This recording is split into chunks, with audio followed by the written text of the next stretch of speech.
कहानी की शुरुआत में हमें एक फैमिली को दिखाया जाता है जो हंसी खुशी अपनी जिंदगी गुजार रहे होते हैं, लेकिन उन्हें पता नहीं था कि कुछ ही मिनट बाद उनके साथ कुछ ऐसा होने वाला है जिसके बारे में सोचने से भी डर लगता है। जब पति पत्नी अपने बातचीत में मसरूफ थे, तभी अचानक उन्हें बाहर से लोगों की चीखने चिल्लाने की आवाजें सुनाई देने लगती हैं। जब वो दोनों घर से बाहर निकले तो उन्होंने देखा कि बाहर लोगों के बीच हलचल मची हुई है। लोग अपने अपने घरों को छोड़कर भाग रहे थे, जैसे कुछ बड़ा होने जा रहा हो। जेसन और बेथ ने देखा कि हमारे पड़ोसी भी घबराए हुए जल्दी जल्दी अपना घर खाली कर रहे हैं। जेसन ने पड़ोसी से पूछा कि आखिर वजह क्या है, तुम लोग क्यों घर छोड़कर जा रहे हो? लेकिन वो लोग इतने जल्दी में थे कि उन्होंने जेसन की बात का कोई जवाब नहीं दिया। वहीं उन्होंने देखा कि पड़ोसी का बेटा भी अपना सामान पैक कर रहा है। जेसन ने जब उस बच्चे से पूछा कि तुम लोग कहाँ जा रहे हो, तो उस बच्चे ने जवाब दिया कि मेरे पापा का एक दोस्त गवर्नमेंट ऑफिसर है। उन्होंने कहा कि एक बहुत ही जहरीला वायरस फैल चुका है जो एक नॉर्मल इंसान को मॉन्स्टर में बदल देता है। लेकिन तभी वहाँ उस बच्चे की माँ आ गई और उसे पकड़कर वहाँ से ले जाने लगी। जेसन ने उससे पूछा कि आखिर ये बच्चा किस वायरस की बात कर रहा है, जिस पर इस बच्चे की माँ ने कहा कि अभी बताने का वक्त नहीं है, अपनी वाइफ और बेटी को लो और इस शहर से जितना हो सके दूर निकल जाओ। ये सुनकर जेसन और बेथ बहुत ज्यादा घबरा गए। उसके बाद जेसन बिना सोचे समझे अपनी फैमिली को गाड़ी में बिठाकर शहर से बाहर ले जाने लगता है। मगर रास्ते में उन्होंने देखा कि जो पड़ोसी भाग रहे थे वो वापस लौट रहे हैं। ये देखकर उन्हें और भी अजीब लगने लगा। आगे जाकर ये लोग ट्रैफिक में फंस जाते हैं। जब जेसन और उसकी फैमिली गाड़ी से बाहर उतरे तो उन्होंने देखा कि शहर से बाहर निकलने वाला अकेला रास्ता पुलिस ने बंद कर दिया है। आसमान में यहाँ वहाँ हेलीकॉप्टर्स पहरा देने लगे। लोगों को बताया जाने लगा कि शहर में एक जहरीला वायरस फैल गया है और तुम लोगों को जल्दी से घर वापस लौटना चाहिए। ये बात सुनकर जेसन को कुछ अजीब लगा कि जब शहर में वायरस फैल गया है तो लोगों को शहर से बाहर निकालने के बजाय उन्हें शहर में ही क्यों रहने को कहा जा रहा है। तभी अचानक पास की पहाड़ से एक बड़ा सा पत्थर उनके कार पर आ गिरा। ये देखकर वो लोग बहुत ज्यादा घबरा गए। पहाड़ हिलने लगा। तभी उस पहाड़ के पीछे से दो मिलिट्री के फाइटर जेट्स निकलकर शहर की तरफ बढ़े। वो दो फाइटर जेट्स पूरे शहर पर बमों की बारिश करने लगे, जिससे पूरा शहर राख में बदल गया। जेसन की वाइफ बेथ को फौरन समझ आ गया कि अगर वो पुलिस की बात मानकर घर लौट जाते तो उनका अंजाम बहुत बुरा होने वाला था। उसके बाद वो फाइटर जेट्स सड़क पर मौजूद लोगों की तरफ बढ़ने लगे। ये देखकर सभी लोगों में हलचल मच गई। अब सबको समझ आया कि गवर्नमेंट उन्हें मारना चाहती है। सभी अपनी जान बचाने के लिए यहाँ वहाँ भागने लगे, पर जेसन और बेथ को समझ आया कि वो कहीं भी भाग लें, वो फाइटर जेट्स उन्हें मारकर ही रहेंगे। तभी बेथ ने पीछे मुड़कर पहाड़ पर एक स्कूल देखा और उसे लगा कि बचने के लिए वो जगह बेहतर रहेगी। जिसके बाद जेसन, बेथ और जोई को लेकर स्कूल की तरफ पहाड़ पर चढ़ने लगे। पीछे ब्रिज पर मौजूद लोगों पर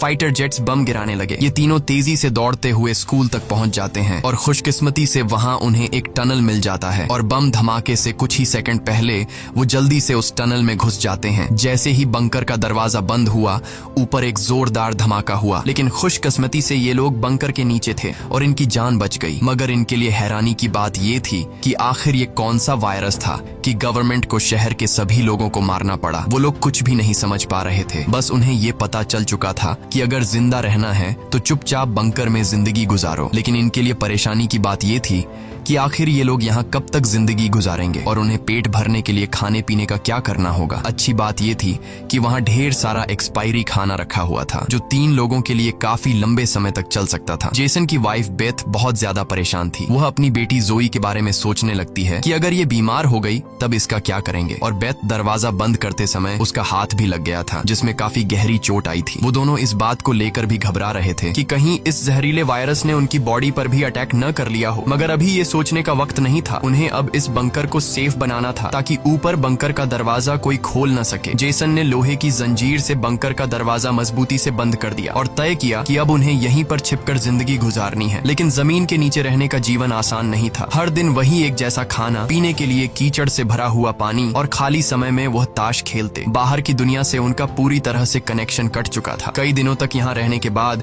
वो लोग बहुत ज्यादा इस बंकर में तंग हो चुके थे। लेकिन वो क्या करते, अगर ऊपर जाते तो उनकी जान नहीं बच पाती। इस जीवन ने जेसन के परिवार को मानो इस दुनिया के अंत का एहसास दिलाया। जोई ने अपने पापा से पूछा, पापा हम यहाँ कब तक रहेंगे? जेसन के पास इस बात का कोई जवाब नहीं था। उसने अपनी बेटी से बस यही कहा, जब बाहर वायरस चला जाएगा तभी हम बाहर जाएंगे। वो अपनी बेटी की आंखों पर उंगलियां रखकर बाहर की दुनिया उससे इमेजिन करवाता है। इस तरह से दिन गुजरते गए और फिर महीने। उन्हें नहीं पता था कि बाहर निकलने के इंतजार में उन्हें यहाँ इस बंकर में 300 से भी ज्यादा दिन गुजर चुके हैं। जोई अपनी माँ की बनाई हुई पेरिस्कोप से बाहर की दुनिया को देखती है है। बाहर चारों ओर बस तबाही का मंजर नजर आ रहा था, जैसे ये पूरी दुनिया जलकर राख हो गई हो। वहाँ किसी भी इंसान का नामो निशान तक नहीं था। ये सब देखकर उस छोटी बच्ची को लगने लगा कि शायद हम इस दुनिया के आखिरी बचे हुए लोग हैं। माँ ने उसे दिलासा दिया कि तुम ऐसा मत सोचो, शायद तुम्हारे दोस्त भी हमारी तरह कहीं छुपे हुए हों। अब रात हो चुकी थी और डिनर का समय हो चुका था। उनके पास अब खाना भी कम बचा हुआ था, इसीलिए वो तीनों थोड़ा सा खाना खाकर काम चला रहे थे। लेकिन आज जोए की जिद पर उसे पूरा एक कैन का डिब्बा दिया गया। जोए ने जब टिन का डिब्बा खोला तो उसने देखा कि टिन का डिब्बा अंदर से खाली है। इस डिब्बे के पीछे की तरफ एक छोटा सा छेद था, शायद कोई चीज इसमें से खाना चुरा गई थी। बेथ ने सारी बची हुई डिब्बों की जांच की तो पता लगा कि पूरे 12 डिब्बे खाली थे। ये देखकर वो बहुत ज्यादा परेशान हुए, क्योंकि ये तो उनके 2 हफ्तों का राशन था। बेथ ने वेंटिलेशन जाली की तरफ देखा और अंदाजा लगाया कि शायद कोई चूहा अंदर आकर खाना ले गया। बेथ ने कहा कि अगर ये चूहा है तो इसे जल्द मारना पड़ेगा, नहीं तो ये हमारा सारा खाना बर्बाद कर देगा। बेटी के उदास चेहरे को देख जेसन ने उसे दिलासा दिया कि छोटी छोटी बातों से परेशान मत हो, अगर खाना खत्म हो भी गया तो मैं ऊपर जाकर कुछ सामान ले आऊंगा। अगले दिन जब जोई अपनी माँ के साथ ब्लॉक्स में खेल रही थी तभी पीछे से हल्की सी आवाज आई। जोई ने जब पीछे मुड़कर देखा तो एक चूहा फिर से टिन फूड चुराने घुस आया था। इससे पहले कि वो चूहा भाग जाता, जोई ने फौरन अपने पेरेंट्स को बुलाया। आज उन्हें इस चूहे को हर हाल में मारना था। जेसन गुस्से में चाकू निकालकर उसे टुकड़े टुकड़े करने के लिए आगे बढ़ा, लेकिन वो छोटा सा चूहा बहुत तेज निकला। वो जेसन के वार से खुद को बचाते हुए निकल भागा और टेबल पर रखी लालटीन को भी गिरा दिया। जैसे ही वो अपने बिल में घुसने वाला था तभी बेथ ने अचानक झपटा मारा और चूहे को मार दिया। वो सब चूहे को मारने की खुशी मना रहे थे कि दूसरी तरफ लालटीन के गिरने से धीरे धीरे आग बढ़ने लगी। जेसन दौड़कर उस लालटेन को बंद करने लगा, लेकिन वो लालटेन बहुत गर्म था, जिससे जेसन का हाथ जल गया और लालटीन का शीशा फटने पर पूरे टेबल में आग लग गई। बेथ ने पर्दा फाड़कर आग बुझाने की कोशिश की। जेसन ने नल से आधी बाल्टी पानी निकालकर उस आग पर डाला। जैसे तैसे करके उन दोनों ने उस आग को बुझा लिया, लेकिन खतरा अभी टला नहीं, बल्कि अब उनके लिए और भी मुश्किल बढ़ने वाली थी, क्योंकि आग तो वो लोग बुझा चुके थे, मगर आग से निकलने वाले धुएं ने पूरे बंकर को धुएं से भर दिया था और वो धुआं धीरे धीरे वेंटिलेशन जाली से ऊपर की तरफ निकल रहा था। ये देखकर वो सब घबरा गए, क्योंकि ये धुआं उनका वहां होने का ठिकाना जाहिर कर रहा था। अब सब लोग सांस रोककर बैठे थे। जेसन ने कहा कि शायद रात का अंधेरा धुएं को छुपा लेगा और किसी को हमारे ठिकाने के बारे में पता नहीं चल पाएगा। वो तीनों डर के साए में पूरी रात जागते रहे। अगली सुबह उन्होंने खुद के तसल्ली के लिए पेरिस्कोप से बाहर झांक कर देखा तो उनके पैरों तले जमीन खिसक गई। उन्होंने देखा कि बाहर तो पूरा धुएं का गुब्बार उठा हुआ था। ये देखकर उन लोगों की बेचैनी बढ़ने लगी। उन्हें पूरा यकीन हो गया था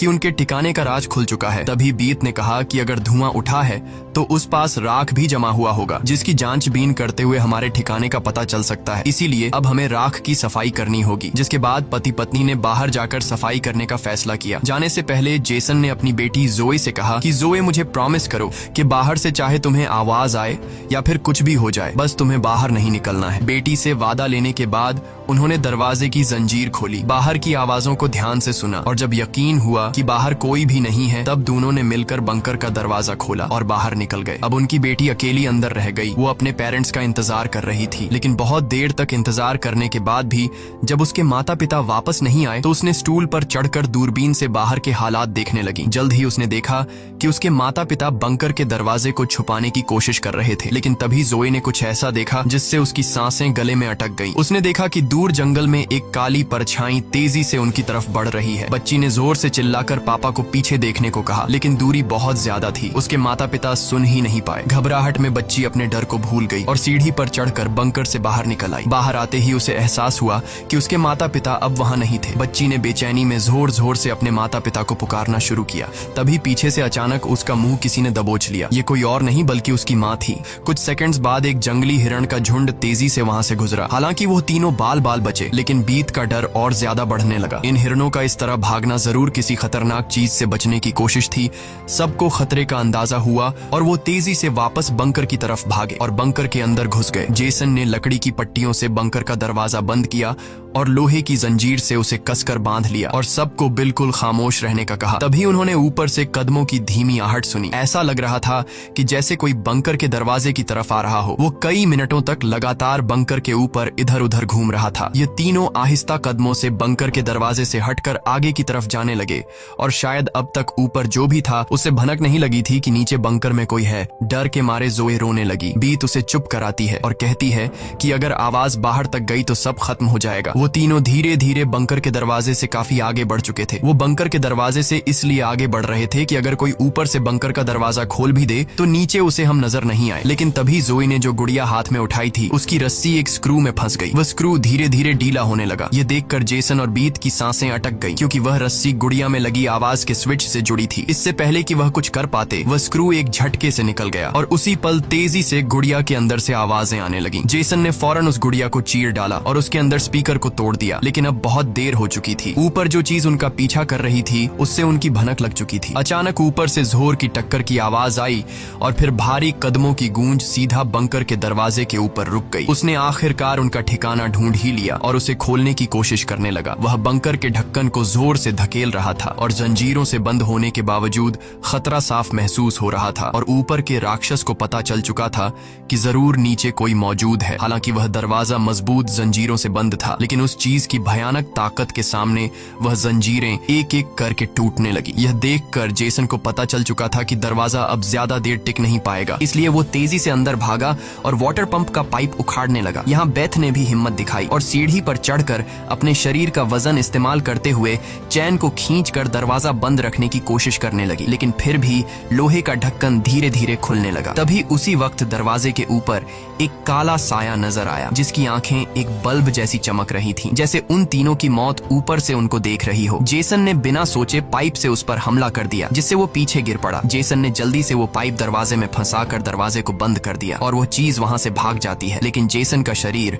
अब भी बुरी तरह कांप रहा था। वह कभी सोच भी नहीं सकता था कि बाहर की दुनिया में न सिर्फ बेरहम सोल्जर्स थे, बल्कि खतरनाक राक्षस भी घूम रहे थे। वह पूरा परिवार सीढ़ियों के पास मायूस बैठ जाता है, क्योंकि अब उनका ठिकाना उजागर हो चुका था। अब किसी भी वक्त उन पर हमला हो सकता था और उन्हें इस बात का अंदाजा भी हो चुका था कि इस बार तो एक आया था, लेकिन अगली बार जब वो आएंगे तो उनकी तादाद काफी ज्यादा होगी और हम उनके सामने कुछ नहीं कर पाएंगे। थोड़ी देर बाद अचानक अलमारी हिलने लगी। जेसन और बेथ समझ गए कि उसने अपने बाकी साथियों को भी बुला लिया है। ऊपर से तेज कदमों की आवाजें सुनाई देने लगी, मानो हजारों जीव उनके सिर पर दौड़ रहे हों। फिर वह सभी बंकर के दरवाजे पर इकट्ठा हो गए। उनके डर से नीचे जेसन, बेथ और जोए कांप रहे थे। तभी उन्होंने अचानक एक जबरदस्त हमला शुरू कर दिया। इस बार की ताकत पहले से कहीं ज्यादा थी। मजबूत लोहे का दरवाजा टूटकर नीचे गिरा और बंकर के दरवाजे पर ढेर सारी आंखें चमकने लगी, जिसे वह लोग डर के मारे पीछे की तरफ भागने लगे। लेकिन वह राक्षस भी उनके पीछे चलते आ रहे थे। बेथ ने अपनी तेल की लैंप फेंक दी और उनके और अपने बीच पर्दे में आग लगा दी और अलमारी को पकड़कर दोनों ने उनके बीच रास्ते को ब्लॉक कर दिया। वह सभी तेजी से बंकर के अंदर की तरफ भागने लगे, पर वह लोग जानते थे कि यह सब उन्हें ज्यादा देर नहीं रोक सकते। उनके पास अब बचने का कोई रास्ता नहीं था। तभी बच्ची को जमीन की ओर खुलने वाला एक वेंटिलेशन दिखाई दिया। जेसन ने ताकत से उसे तोड़ा और पूरी जान लगाकर अपनी पत्नी और बेटी को बाहर की ओर धकेल दिया। लेकिन जब खुद बाहर निकलने की कोशिश की तो तंग जगह के कारण वह अटक गया। दूसरी तरफ राक्षस उसकी ओर बढ़ रहे थे। अब जैसे तैसे करके जेसन को यहाँ से निकलना था। उसे कोई दूसरा रास्ता नजर नहीं आया, इसलिए उसने अपने कंधे की हड्डी तोड़ डाली, जिससे वह दर्द से चीखने लगा। पर जल्दी से वह खुद को संभालकर वेंटिलेशन में घुस गया। बेथ बिना समय गवाए पूरी ताकत से जेसन को बाहर खींचने लगी। जेसन जैसे ही बाहर निकलने ही वाला था, तभी एक विशाल जीवी ने आकर जेसन के पैर को पकड़ लिया। जेसन समझ गया कि अब उसका बच पाना नामुमकिन है। अब भाग निकलने की कोई उम्मीद नहीं थी। जेसन ने अपनी पत्नी से आंखें मिलाते हुए कहा कि जो भी हो जाए जोए को कुछ नहीं होने देना, और अगले ही पल वह राक्षस उसे बंकर में खींच लेता है। लेकिन जेसन बंकर में राक्षस से डरने के बजाय उनसे कहता है कि आओ देखता हूँ तुम में कितना दम है। बेथ और जोए ने जब नीचे देखा तो बंकर में से तेज चीखने की आवाजें आ रही थीं। बेथ समझ गई कि उसका पति उन्हें भागने का समय देने के लिए लड़ रहा है। वह दर्द में भी अपनी बेटी को लेकर वहां से निकल पड़ी और राक्षस से बचते हुए वह काफी दूर आए। लेकिन भागते भागते उन्हें कुछ अजीब महसूस हुआ। उन्होंने देखा कि जो हाईवे बाहर की दुनिया तक खुलता था, अब वहां ऊंची दीवार खड़ी थी, यानी अब इस शहर से कोई भी बाहर नहीं निकल सकता है। तभी वहां हेलीकॉप्टर दूर से उड़ता हुआ आया। जब बेथ ने पीछे मुड़कर देखा तो वह एक आर्मी हेलीकॉप्टर था। वह हेलीकॉप्टर तेजी से उनके पास आकर उन पर अपनी तेज स्पॉटलाइट चमकाई। ये दोनों जैसे ही वहां से भागने वाले थे, तभी ऊपर से उन पर एक बड़ा जाल आ गिरा, जिसमें ये दोनों फंस गए। वह दोनों हर एक संभव तरीके से जाल से खुद को छुड़ाने की कोशिश करने लगी, लेकिन जाल ने इन दोनों को बुरी तरह से जकड़ लिया था। बेथ ने जाल की जाली के बीच से देखा कि कुछ हरी आंखों वाले काले साए उनके पास आ रहे हैं। तभी यहाँ हमें कहानी का असल राज मालूम हुआ। ये जो बंदूक थामे पीली आंखों वाले लोग, जिसे हम राक्षस समझ रहे थे, ये असल में कोई एलियन या फिर वायरस से इन्फेक्टेड लोग नहीं थे, बल्कि ये तो मिलिट्री के सोल्जर्स थे जो गैस मास्क और नाइट विजन ग्लासेस लगाए हुए थे, वही आंखें जिसकी पीली चमक उन्हें किसी दूसरी दुनिया का दिखा रही थी। लेकिन सवाल आता है कि आखिर आर्मी वाले इन लोगों के जान के दुश्मन क्यों बने हुए थे। ये सारा राज आपको आगे की थोड़ी सी बची हुई स्टोरी में मालूम पड़ जाएगा। अब बेथ और जोए दोनों इन सोल्जर्स के कंट्रोल में थे। इनमें से एक सोल्जर ने एक बड़ी सी इंजेक्शन निकाली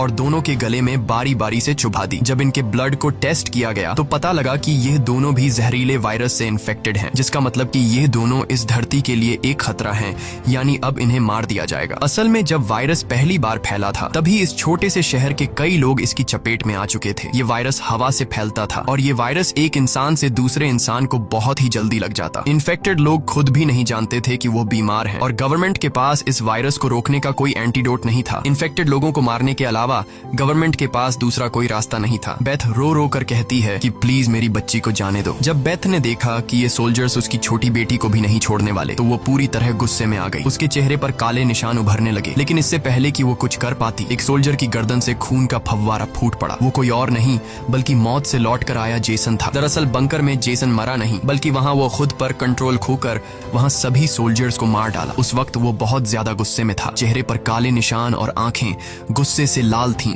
और उसके जिस्म की ताकत कई गुना बढ़ चुकी थी और साफ दिख रहा था कि वो अब पहले वाला जेसन नहीं बल्कि वह एक अलग रूप में दिखाई दे रहा था। वो सोल्जर्स पर झपट झपट कर उन्हें मारने लगा, लेकिन वह गर्म हथियारों की गोलियों को नहीं रोक पाया और जमीन पर गिर गया। जब वो सोल्जर बेथ और जोई की तरफ बढ़े तो वह दोनों जाल तोड़कर भाग चुकी थीं। सोल्जर्स उन्हें यहाँ वहाँ ढूंढने लगे, लेकिन उन्हें ये अंदाजा नहीं था कि बेथ भी एक राक्षसी रूप में बदल चुकी थी। उसने जोई को एक कार के अंदर छुपा दिया और खुद उन सोल्जर्स से लड़ने लगी। उसने कई सोल्जर्स को मार गिराया और फिर खुद भी गोली लगने से कार की छत पर गिर पड़ी। अंधेरे में छुपी उसकी बेटी ने ये सब देख लिया। अपने माता पिता की हालत देखकर वह भी गुस्से में आकर अपना आपा खो बैठी। एक छलांग में उसने एक सोल्जर को गिराकर उसका मास्क तोड़ दिया और उसे मारने ही वाली थी कि बेथ ने समय रहते उसे रोक दिया। वो नहीं चाहती थी कि उसकी बेटी भी एक दरिंदा बन जाए। बेथ ने उसे शांत किया। धीरे धीरे लड़की की नसों की हरियाली गायब हो गई और वो फिर से इंसान में बदल गई। लेकिन सोल्जर की किस्मत इतनी अच्छी नहीं थी। उसका सेफ्टी मास्क टूट चुका था और वो धीरे धीरे वायरस से इन्फेक्टेड हो गया। दूसरी तरफ जेसन की हालत बहुत गंभीर थी। उसने बेटी के चेहरे को देखकर अपने हाथ की 2 उंगलियां उसकी आंखों से फेरी और जेसन ने हमेशा के लिए आंखें बंद कर लीं। उसी वक्त एक और हेलीकॉप्टर आ गया। बेथ अपनी बेटी को लेकर भागी। कबाड़ के ढेर से गुजरते हुए वो एक सुरंग में घुस गए। तभी वहाँ एक रोशनी उनकी आंखों पर पड़ी। देखने पर पता चला कि सामने वही पड़ोस का छोटा लड़का था जिसे हमने कहानी की शुरुआत में देखा था। फिर ये दोनों उसके पीछे चल पड़े। वो लड़का उन्हें एक गुफा जैसी टनल में ले पहुंचा जहाँ उस लड़के के माता पिता और भी कई सारे लोग छुपे हुए थे। असल में वहाँ उनके जैसे ही वायरस से इन्फेक्टेड लोग थे। जिंदा रहने के लिए वो सभी अंधेरे में चूहे जैसी जिंदगी गुजारने पर मजबूर थे। ये वायरस खतरनाक जरूर था लेकिन जानलेवा नहीं। ये वायरस इन्फेक्टेड इंसान के जिस्म पर तब ज्यादा जोर करता जब वो डर जाता या फिर गुस्से पर काबू नहीं रख पाता। लेकिन असल में उन लोगों ने खुद पर काबू पाना सीख लिया था। वो लोग शहर के सोल्जर्स को राक्षस समझते थे लेकिन असल में वो खुद राक्षस थे। इसी के साथ ये कहानी खत्म हो जाती है। अगर वीडियो आपको अच्छी लगी हो तो हमारे चैनल को सब्सक्राइब और वीडियो को लाइक जरूर कीजिएगा।